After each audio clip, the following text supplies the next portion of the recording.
busy? Mm-mm.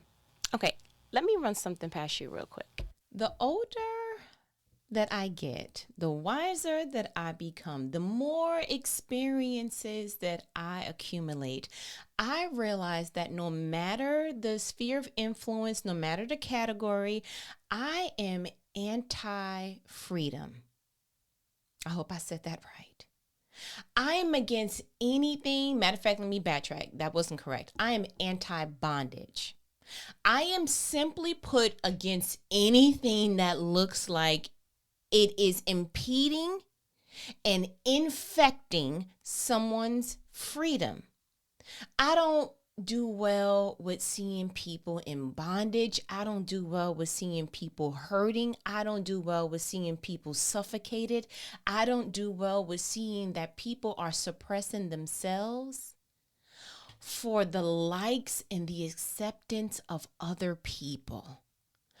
I'm talking about the anger that comes forth, the wrath that I feel, the or the above. It really rattles me. And it's because I've come to the point that I have absolutely realized that if you are not free, the enemy is doing his job.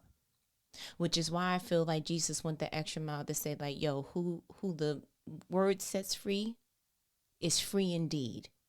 Like when you are free and you experience freedom, it is difficult for anyone else to get you back in a place of bondage voluntarily. I believe that there's two different kind of people in the world. I believe the first group of people are shackled and they are in their prison and they truly do not know how to escape that particular prison.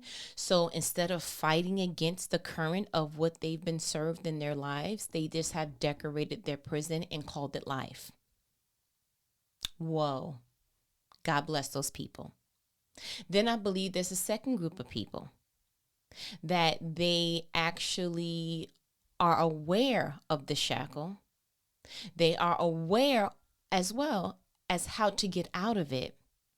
But the scariness of what life will look like outside of the prison is so scary that they tuck the key in their back pocket and they continue to live life as normal.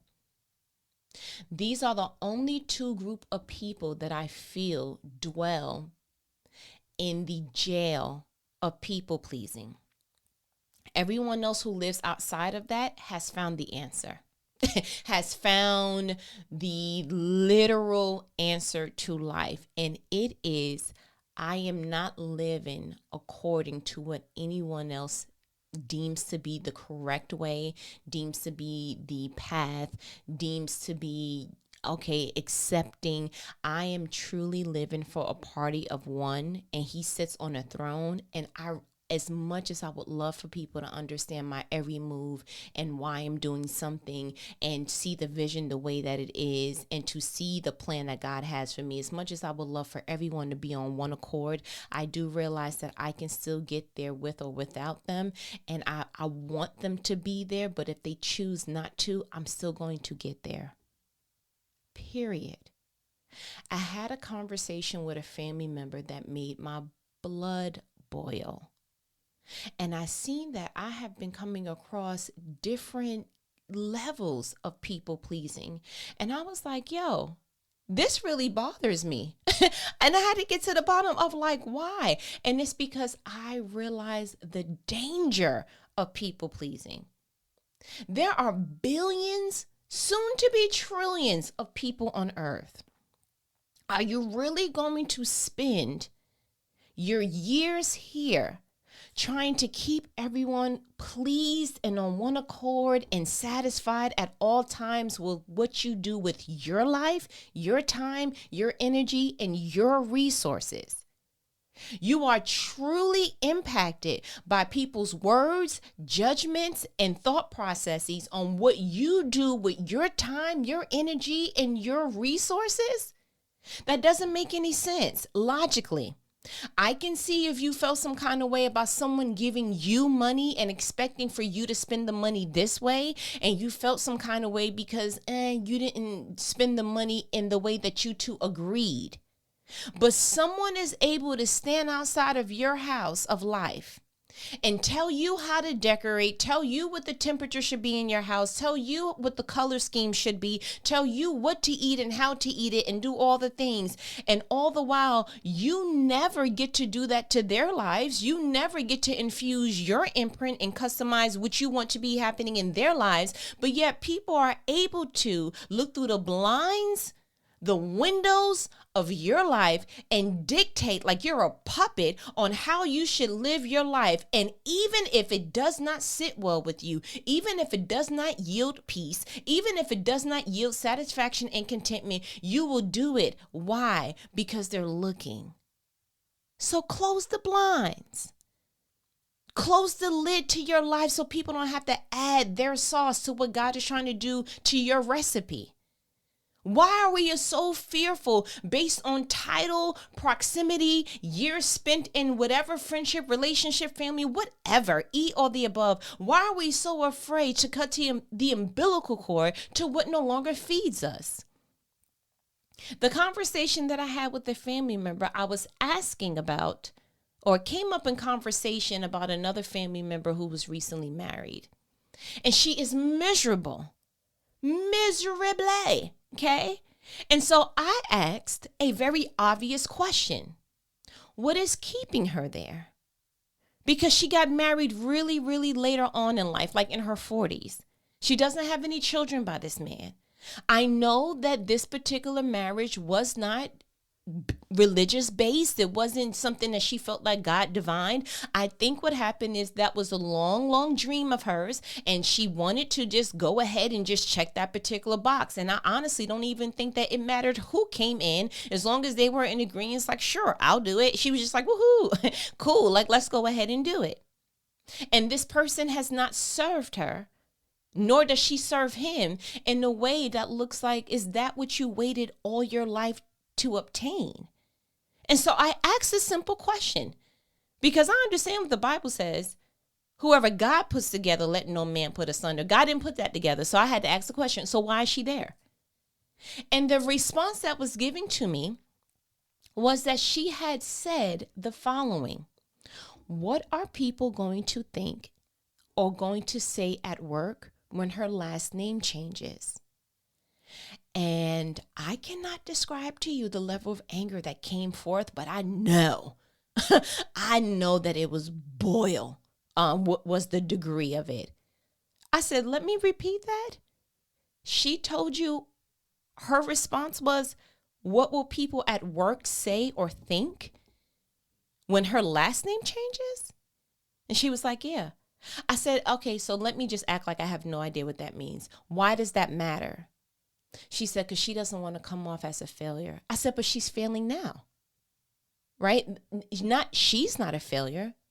The courtship that turned into marriage is not serving. So she's going to stay there for the badge of a last name that doesn't serve her, so that people at work don't say anything, so that her emails and her name badge stays the same. Like, are we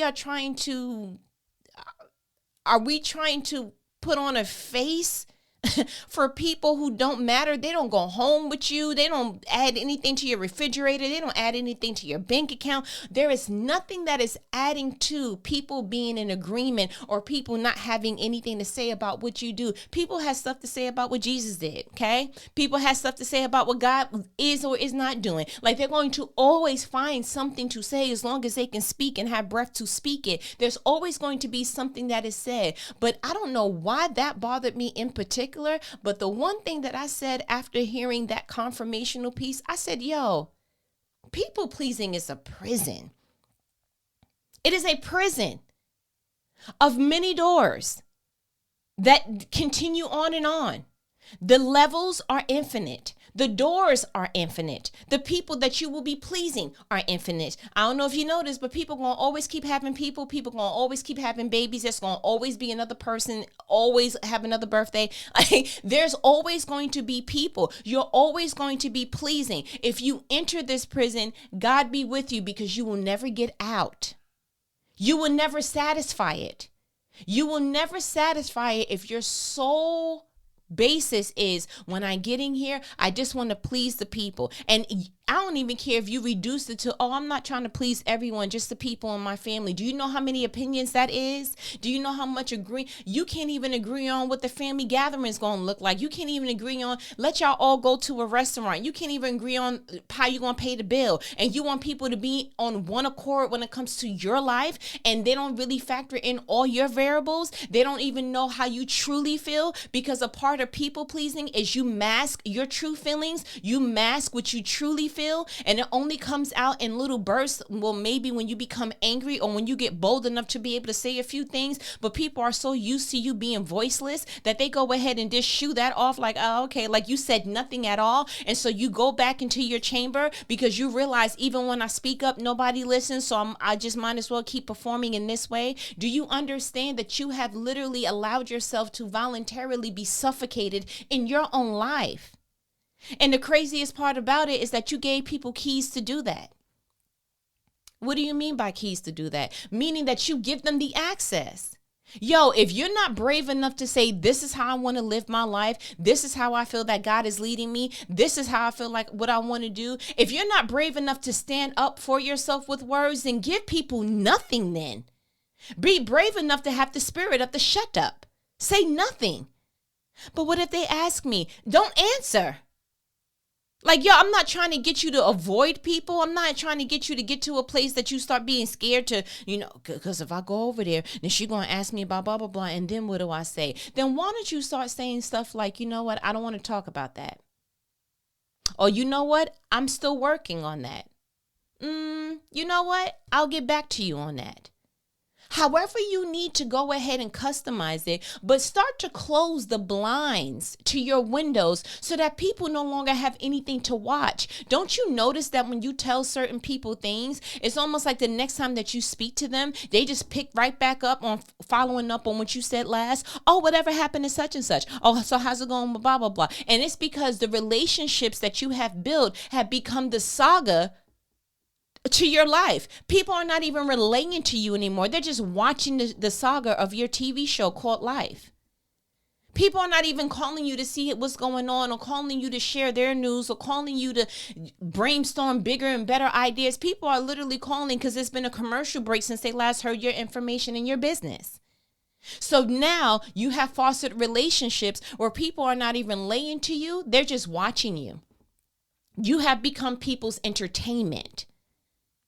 Okay, so but didn't you tell me that such and such was doing so what she's doing now? And now you have become the vessel of, when I call you, I expect to be updated. When I call you, I want to know all the ins and outs of things that you're doing. When I call you, I'm gathering information because I'm going to have an opinion. And when I call you, this is the basis of our conversation. So either A, be brave enough to change the direction and the trajectory of your conversations, where no, you don't get to sit at the table of my life when I pick up the phone, and all of a sudden now, instead of it feeling like we're having a meal, I feel like I'm being interrogated. You don't get to do that. You don't get to go ahead and just open up the door of my life and come in and breeze in when you want to and leave the door open. Like, that's carelessness. You cannot allow people to carelessly, frivolously walk in and out of your life, get the information that they feel they may not need, dump on you, leave some statements that don't sit well with you, make you feel judged, make you feel like you were examined and interrogated the whole entire time, and then they leave and they come back when they want to get refilled.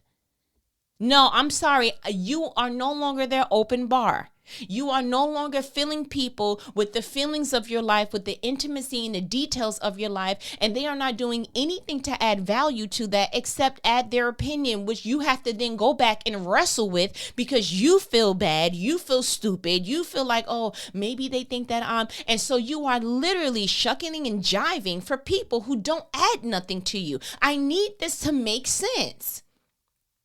I needed to make sense on why we feel the need to go the extra mile of not living just so that other creations can be okay with what we're doing. I am so thankful that Noah did not opt out of building the ark because, God, I'm sorry, I didn't do it because I didn't want them saying anything about me. I am so glad that when David got to the point of fighting Goliath and everyone around him told him that he could not do it, I am so glad that he just didn't go back home and be the shepherd over his father's sheep. And then if God asked him at the end of his life, why didn't you go ahead and do that brave thing that I put in you, that I knew that you can do? I'm glad that the answer wasn't God, because honestly, like, I wanted to, but everybody around me didn't think it was a good idea. I am so glad that when Moses' mother saw him, that he was a different kind of baby, that she didn't say, well, they said that, they're going to kill all the baby boys that are born to Hebrews and they're going to throw them in the Nile River. So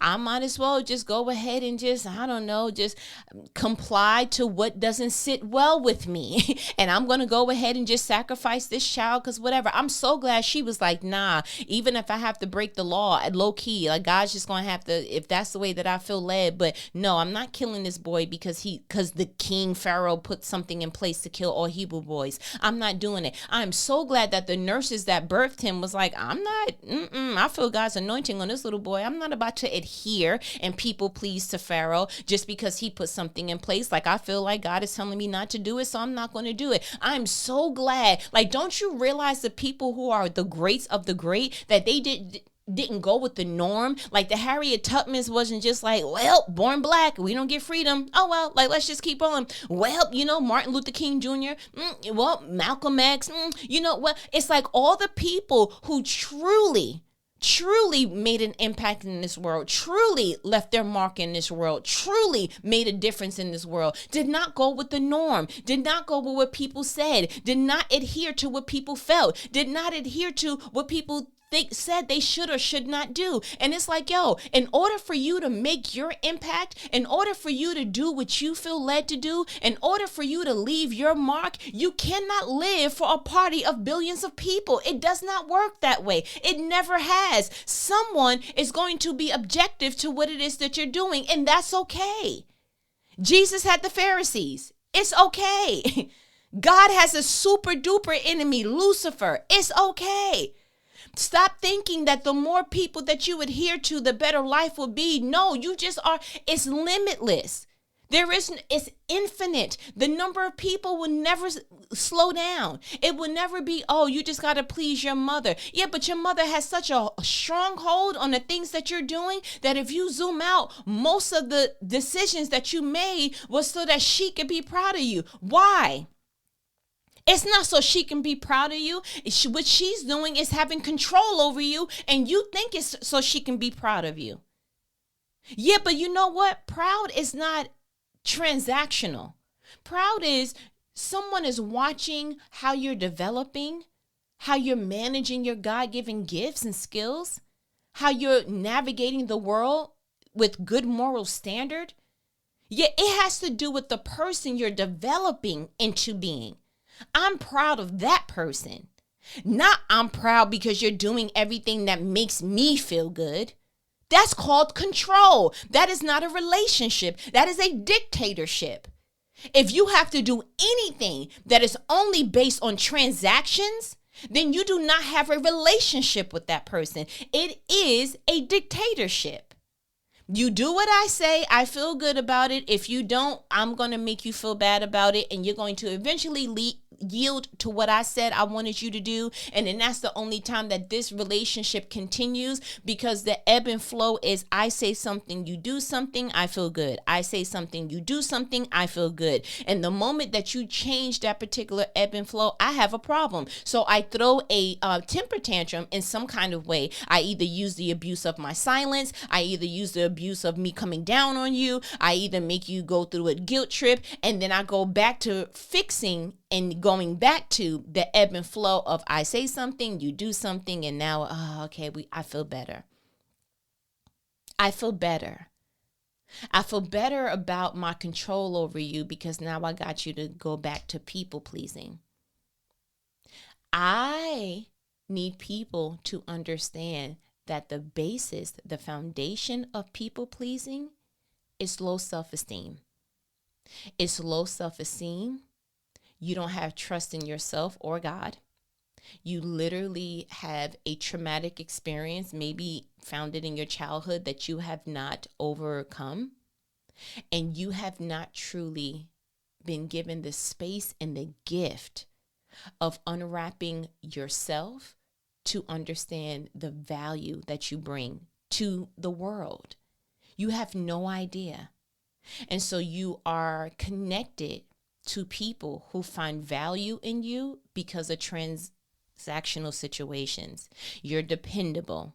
They can always count on you for A, B, and C. And so you have built majority of your relationships because you literally carry out a consistent transactional fill in the blank.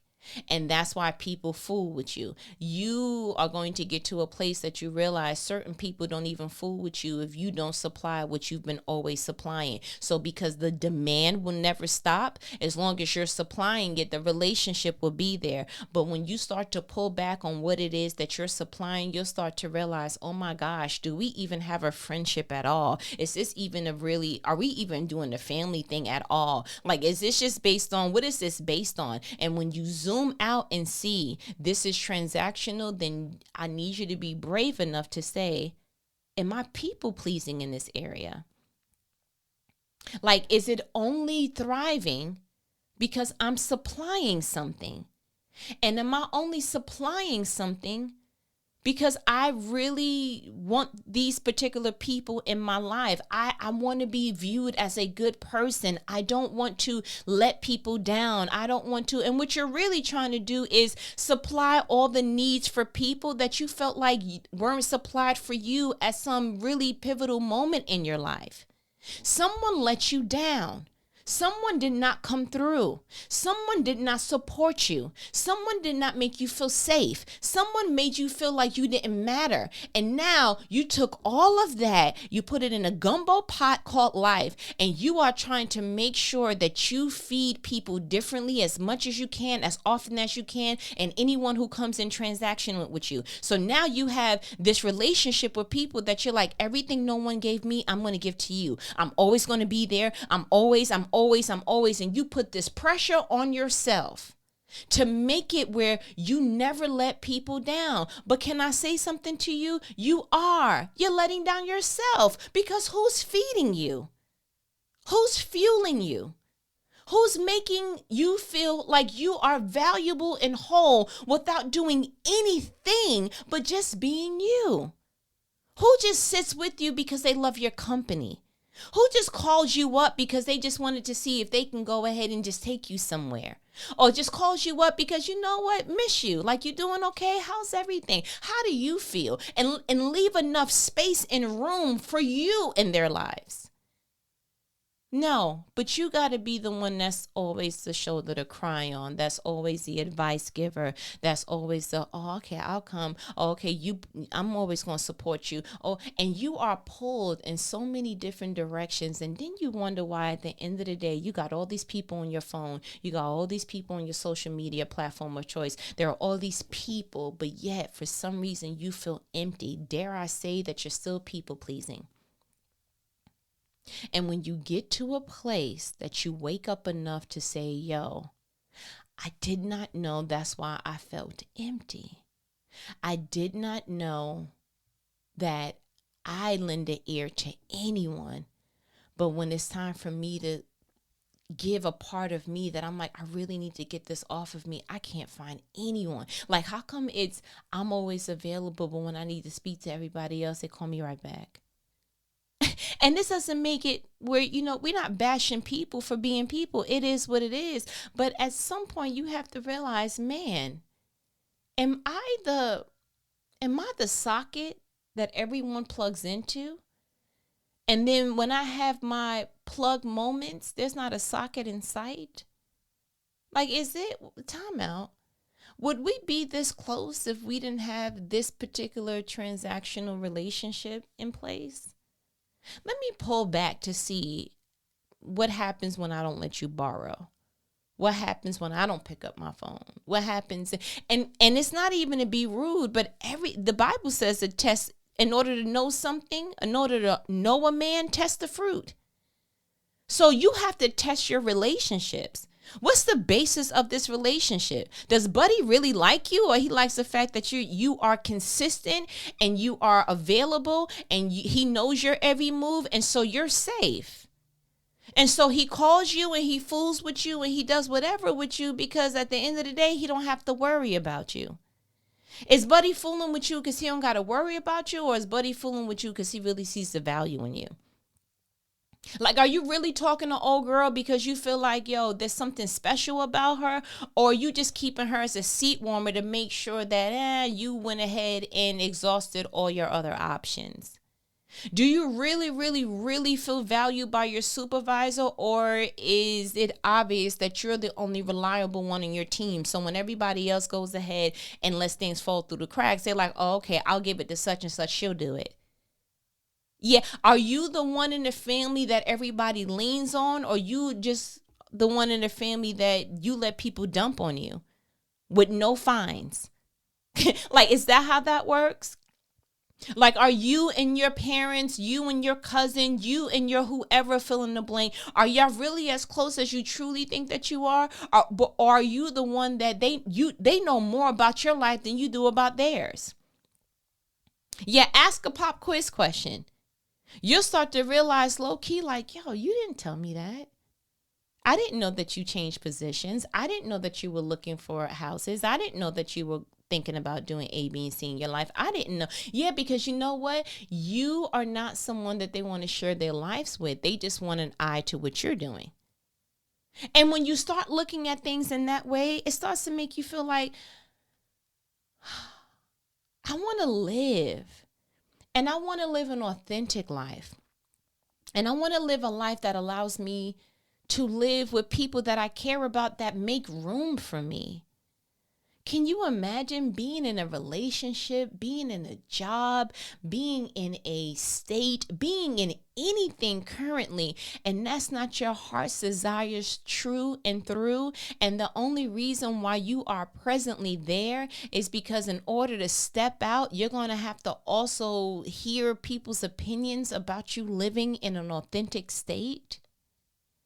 So you're not moving to that other state. You're not getting out of that relationship. You're not starting that relationship. You're not going for that promotion. You're not doing fill in the blank because it's not that you're not brave enough to not do it. You're not brave enough to face whatever someone may or may not say, think, or feel. Like, I really need you to what? And I know that most of that comes from childhood. Most of that comes from people's experiences.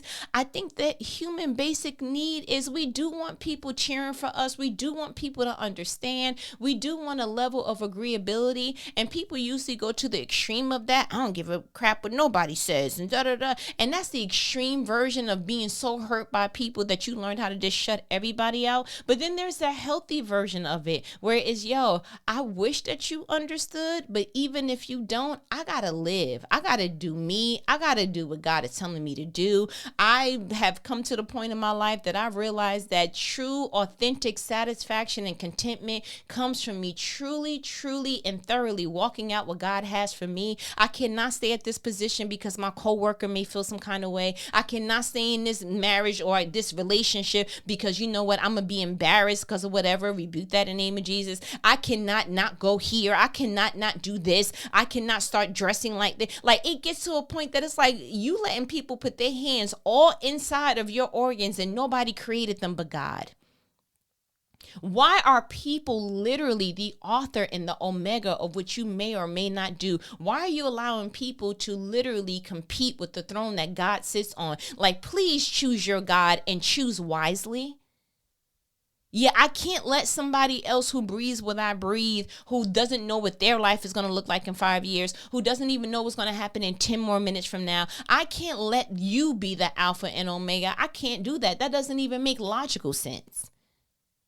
So forgive me if I choose to do the leading and choose to be led by a God who is infinite, who knows years from now, who is the same yesterday, today, and forevermore. He's perfect. He's constant. He is everything, get this, that people are not. People are forever changing. They're going to always change their mind about you, about them, about people they think. And so you will be always continuing. You will be playing a spiritual game of whack-a-mole, trying to guesstimate what people want you to do and don't want you to do and what's going to make somebody mad and what's not. And like, I'm not doing any of that. If you don't want to go there for Thanksgiving, don't go there for Thanksgiving. And if that's so heavy that somebody's willing not to speak to you behind that, then guess what? It wasn't ever really real. Because what if you lived in another country and couldn't get a flight? It would be a problem then. Like, yo, like how deep does this go? How far are we willing to go ahead and let people keep us suffocated and straggled? I don't do well. And it's amazing to me that I'm like, you would think that this is just a modern day issue. No, it's biblical times with it. It has been an issue for quite some time. I had to go back and read about Moses. I was like, bruh, when God was calling him by the burning bush, Buddy truly had a problem. Like, I was like, why are you so invested in they and what they may think, Moses? Like, I don't get it. So when I looked at, real quick, I looked at Exodus 3, right? And I want to read from verse 12. God answered, I will be with you, and this is your sign that I'm the one who has sent you. When you have brought the people out of Egypt, you will worship God at this very mountain. 13. But Moses protested, if I go to the people of Israel and tell them, the God of your ancestors has sent me to you, they will ask me, what is his name? Then what should I tell them? 14. God replied to Moses, I am who I am. Say this to the people of Israel, I am has sent me to you. 15. God also said to Moses, say this to the people of Israel, Yahweh, the God of your ancestors, the God of Abraham, the God of Isaac, and the God of Jacob has sent me to you. This is my eternal name, my name to remember for all generations. Then when I read, the next chapter, Exodus 4, Moses was back at it with the white vans. 1. But Moses protested again. What if they won't believe me or listen to me? What if they say, the Lord never appeared to you? So then God goes through this whole thing like, all right, I'm going to show you all these different tricks. He was like, listen, take this, take your cloak, put your hand in, this, that, and the third. And then go down to verse 8. The Lord said to Moses, if they do not believe you and are not convinced by the first miraculous sign, they will be convinced by the second sign. 9. And if they don't believe you or listen to you, even after these 2 signs, then take some water from the Nile River and pour it out on the dry ground. When you do, the water from the Nile will turn to blood on the ground. 10. But Moses pleaded with the Lord. Oh, Lord, I'm not very good with words. I never have been. I'm not even now. Even though you have spoken to me, I get tongue-tied and my words get tangled. 11. Then the Lord asked Moses, who makes a person's mouth? Who decides whether people speak or do not speak, hear or do not hear, see or do not see? Is it not I, the Lord? 12. Now go. I will be with you as you speak, and I will instruct you on what to say. 13. But Moses again pleaded, Lord, please send anyone else. 14. Then the Lord became very angry with Moses. All right, he said, what about your brother, Aaron the Levite? I know he speaks well. And look, he is on his way to meet you now. He will be delighted to see you. Moses, you so trapped in the people-pleasing prison that you even pressed upon God to the point that even God was like, yo, there's nothing I can show you. There's nothing that I can say to you. even after he showed you all the miraculous signs, even after he said, okay, if they don't believe you here, do this. If they don't believe that, then do that. All right, and then you're going to do this and that. And he gave you the most detailed instructions on what you could do for they. You were so locked and dedicated to remaining in the people-pleasing prison that you made God angry. Like you were willing to tell God, nah, I don't think it's me, big dog. I ain't gonna hold you. Not because you did not know what to do, because God equipped you. Not because you didn't know why God was calling you, because he told you. Because the people that you were going back to, you couldn't face. You were afraid of people to the point that you were okay with infuriating God. That is a totally different level of people pleasing that I do not want to partaketh. That, for God to be like, bruh, you scared about what? And what got my attention is that God only gave him 3 things. Because he was like, listen, I know people are hard-headed, but I'm not about to give you 15 different things that you're getting ready to do. And if they don't believe you the 20th time, then just go ahead and go to 30th time. And he's not doing all that. He literally said in verse 8, if they do not believe you and are not convinced by the first miraculous sign, they will be convinced by the second. And if they don't believe you or listen to you, even after these 2 signs, and take some water from the Nile River and pour it out on the dry ground. When you do, the water from the Nile will turn to blood on the ground. And God didn't give anything else outside of that. He was like, let me explain something to you. You try to go ahead and perform for people. You try to go ahead and get in the business of convincing people. We're going to be here all night. I'm not interested. And as you can see later on in the Bible, when Moses went and was like, Pharaoh, let my people go, God had to do a lot of plagues, way more than the 3 that he just told Moses about. Because to convince people, it's a whole thing. It is, you have no idea what you're up against. And most of the plagues that God did, it wasn't because the people didn't believe. It wasn't because necessarily they were like, not too sure. It's because some of the plagues that God was doing, the magicians of Pharaoh were able to do as well. So it's not, and that's the word right there. Sometimes it's not even you coming against someone's actual belief. It's that you're not showing them anything different than what they already know. He went ahead and did the serpent. The magicians were like, oh, we can do that. Anything you can do, I can do better. And they were doing that for the first few plagues. It wasn't until another plague came into the chat that they never seen. The magicians went to Pharaoh like, bro, he may really be from the Lord. I ain't gonna hold you. Like, this is something I've never really seen. So could you imagine, like, what depth, how far, how drenched do you have to get to something to go ahead and get a shock value into someone that you are now walking out something, you are now doing something that's like, you know what, now I believe you. Because, everybody said they was going to make it to the NBA, but like, bro, you really are in the NBA. Everybody says they want to be in the music field, but like, bro, you really are doing the music thing. Like, wow. Like, everybody says that they want to go ahead and be an entrepreneur, but like, wow, you really are. So it's not the fact that you are telling them something. It's the fact that you're telling them something that they've seen before. They've seen fail before. They've seen, they don't believe this. It's when you start doing the stuff that they never seen before. Come on, Holy Spirit. And it's only, like Mike Todd said in his book, it's only crazy till it happens. So instead of people calling you names, they're actually just telling you what they know. They're giving you their experiences. They're cutting and pasting. Oh yeah, your granddaddy had that dream. Or your auntie, whatever the case may be. Oh yeah, my friend, the first 3 years and then she went out of business. Rebuke that in the name of Jesus.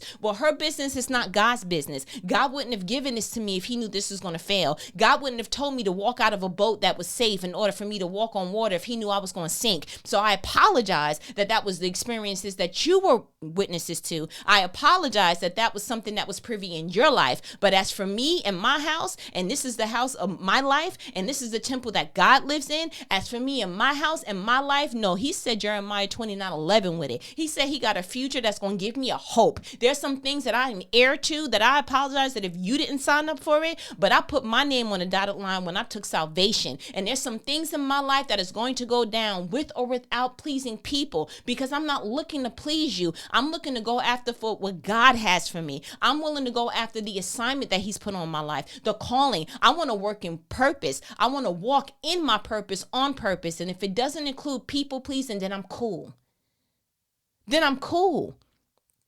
Because at the end of the day, to be honest with you, there's no satisfaction there. People pleasing, the statement in itself leaves no room for you. You are living to please people. The person who's getting the satisfaction is other people. There's no room for you to be satisfied with that. It's rigged. It's not even set up for you to feel good about it. You do one thing that makes friend A feel good, friend B got something to say. You do something with cousin C, Aunt D has something to say. It's like, yo, it's rigged. Can I give you a spoiler alert? You don't win in that equation. You don't win in that prison. There is nothing set up for you to feel content, to feel peaceful, to feel like you're walking in your purpose, to feel excellent about your life, to feel excellent about yourself, to feel whole. None of that. It's all rigged. You were just there to be the socket to other people's plugs. And then you wonder why you don't feel whole, why you feel zapped, because you have one purpose. People are plugging into you. You never get to plug into anything else. Huh? Why? Why would you willingly go into that? And I'm gonna go ahead and tell you this: after this conversation, if you still walk into that prison with your uniform all ironed up and your keys all together, and you do your whole shift and you do it with your whole heart after this conversation, then like, bruh, you just one of those people that can't be helped. And it is what it is, because the Bible says those with ears, let them hear. Like, if it's meant for you to go ahead and get out of it, if you truly wanted to be healed, if you truly wanted to be freed, if you truly wanted to get out the prison, then guess what? I done gave you the keys. God has gone ahead and spoke to you. You have felt convicted this whole entire conversation. There's nothing about what I said that's brand new news to you. It's just that you were a little bit fearful on losing people, and this is your only family member. And what if they don't speak to you anymore and you were afraid to be alone? But can I say something? If I had to go ahead and set up a wrestling match between you being afraid someone not speaking to you, or you being afraid that you never reach your purpose and your passion, I pray that you allow the latter to win, because I couldn't imagine living your whole entire life and you never reach your full potential because people. What? Yeah, like no. So my challenge to you, real talk, is to have a real talk session with God and say, listen, I noticed that this has been, wow, this has been a little anchor in my life, and I've gotten far, but I felt heavy. And so if you can show me in my own customized way how I can unravel these anchors in my life so that I can truly travel at the speed in which you've designed me for, if you can show me how to do that, God, and Holy Spirit, give me the bravery to carry it out, just the same way you told Joshua, be brave and strong, be brave and strong, be brave and courageous. Allow me to have the courage and the bravery to go ahead and live life truly and fully in my authentic state, even if it means I can no longer please people. Because at this point, my gauge is no longer on people pleasing. My gauge is on working in my purpose. And let that be that on that. Do you understand? All right, listen, because I'm so passionate about this. I have no time for anything that looks like suffocating seeds before they grow fruit. It's a problem for me. I'm not about that life. I will windmill in the spirit. Do not play or come for anyone's freedom. Not with me being in the chat. I'm going to say something. I'm not the most confrontational grandbaby. I don't like confrontation, but you will not suffocate nobody in front of me. You will get these spiritual hands. Do you understand that? Okay, because I'm hype and I'm a little angry, so let's go ahead and hear. I feel like you got what you needed. Yep, you know what these conversations are. They're life conversations, life-provoking conversations that not everyone's going to have with you, but who? Your favorite homegirl, okay? Created to the number 2. Multiply is my YouTube, where I also speak about the things that I'm experiencing in this season. as I'm navigating the journey into my true, authentic abundance. That's another thing that I'm huge on. You're not going to tell me what feels good to me. God's going to do that. And if you don't agree with what I'm doing, cool. But just watch me.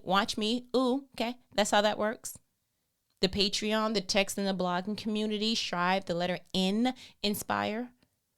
And created2multiply.com for all the things that's happening, because I'm going to live this life and I'm going to live it the way that God tells me to live it. The end. They ain't agree on a lot. Biblical times. You think they're going to agree on everything now in modern times? Have a nice day. It's nothing new under the sun. But I'm going to go ahead and let me go, because I'm hype and you got websites and YouTubes to go to. Okay? We talk later? Cool. Later.